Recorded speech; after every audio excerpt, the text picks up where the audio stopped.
free speech or censorship. There's a clash of ideals going on here outside Roy Thompson Hall, where Steve Bannon, the controversial advisor who helped Trump get into the White House, is being debated in the Monk debates here this evening. Now, this is what's happening. We've got a lineup of people who are coming in for the debate, and they're being heckled by protesters who are accusing them of being Nazis.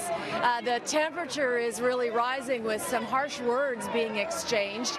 Some of the people that are going back in are yelling back. Can I just ask you what brought you out here today, why you decided to come out here and protest? Because it's ridiculous that people are coming to see a Nazi speak. And what is your main objection about Bannon? What are your thoughts on him? We shouldn't support Nazis. What about freedom of speech? Because that's sort of the alternate side of this equation. We shouldn't support Nazis, and the freedom of speech debate is like a whole other conversation. We shouldn't support Nazis. Nazis want to kill people. Great. Thank you very much for your time. So that is the sentiment from the protesters' point of view. Just a little while ago, we had several mass protesters who were yelling at the people over here. There's a large police presence. The entire street has been shut down.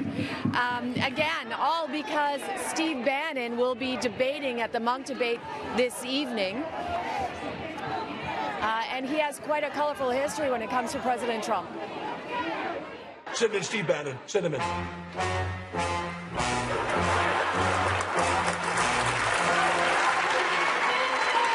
Hello. Steve, wow, you've never looked younger. Bannon was parodied as the Grim Reaper on Saturday Night Live when he was Trump's advisor. The far-right controversial strategist is known for citing nationalist and white supremacist views. Tonight's debate is about the rise of populism. Bannon will be arguing the future of Western politics is populist, not liberal.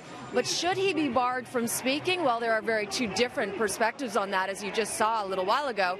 Here's what the spokesperson for this protest has to say. The stance is that the more that we continue to normalize what we understand and we know to be white supremacy, white nationalism, and inciting violence against marginalized communities, that it actually puts our community at risk. We know that he was the architect of the Muslim ban. We also know that he was involved in the construction of migrant children actually being held in cages, now an infamous story. So the policies that Bannon and the political ideologies that he peddles have human consequences. What about the argument that this is free speech and that we should never censor free speech? I think the real conversation here is why we continue to protect hate. We're protecting platforms for people to literally preach whether or not some people are deserving of humanity and access to essential services. Those are not the conversations that we should be allowing to have big platforms in our society. I think it's questionable whether Mr. Bannon should have been invited to participate in this debate, but I think that since the invitation was extended and accepted, it would be a really bad idea to pull it now. I think that would be a bad thing for freedom of expression. Where should the line be between freedom of speech versus censorship, really?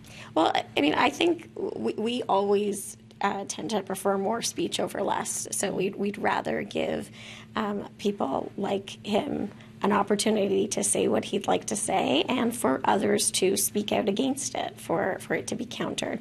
And that's another reason that I think this particular forum is appropriate, because it's not a place where he's giving a platform to espouse his views without being challenged. It's a debate. Now, David Frum, who is a conservative strategist and used to work with President George Bush on Twitter, promised, because he's going to be debating Bannon about the rise of populism. On Twitter, he promised, I will face him there because I believe that democratic ideas can defeat him. Now, ironically, this is the biggest crowd Bannon has drawn in quite some time. At recent events, very few people have come to see him. And even at the New Yorker Festival a short time ago, he was asked not to come. It was canceled.